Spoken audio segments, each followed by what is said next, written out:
तुम्ही ग्रामपंचायतमध्ये येण्यापूर्वी तुम्हाला कोणत्या कोणत्या आव्हानांचा सामना करावा लागला? तसं मला काही जास्त त्रास असं झाला नाही, कारण 97 सालामध्ये पासूनच मी प्रचार करत होते. कारण की मिस्टरांचा प्रचार केला. त्याच्यानंतर 2002 साली आमच्या गावामध्ये डान्स बार झाला होता. तर तेव्हा बऱ्याच महिला 41 महिला माझ्या घरी आल्या होत्या मिस्टरांना सांगण्यासाठी की माझ्या मिस्टरांना अण्णा म्हणतात. तर ते म्हणाले की अण्णा, आम्हाला खूप ह्या गोष्टींचा त्रास होतोय आणि कोणी गावातले पुढारी ह्या गोष्टींकडे लक्ष देत नाहीयेत आणि तुम्ही काहीतरी करा.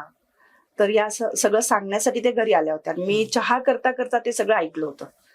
तर तेव्हा मी माझ्या मिस्टरांशी बोलले की आपण काहीतरी केलं पाहिजे, आपण एक जबाबदार नागरिक आहोत आणि असा जर आपल्या गावातील महिलांना त्रास होतो तर आपण ह्याच्यामध्ये पुढाकार घेतला पाहिजे.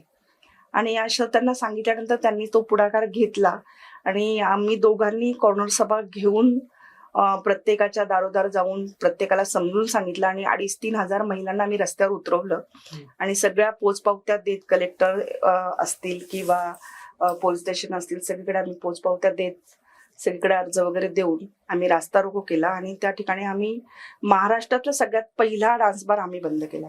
अच्छा. आणि त्याच्यानंतर RR पाटलांनी निर्णय घेतलेत. त्याच्यानंतर पनवेलचे, मुंबईचे डान्स बार बंद केलेत RR पाटलांनी. साधारणतः कधी कोणत्या सालची गोष्ट? 2002 2002 ची.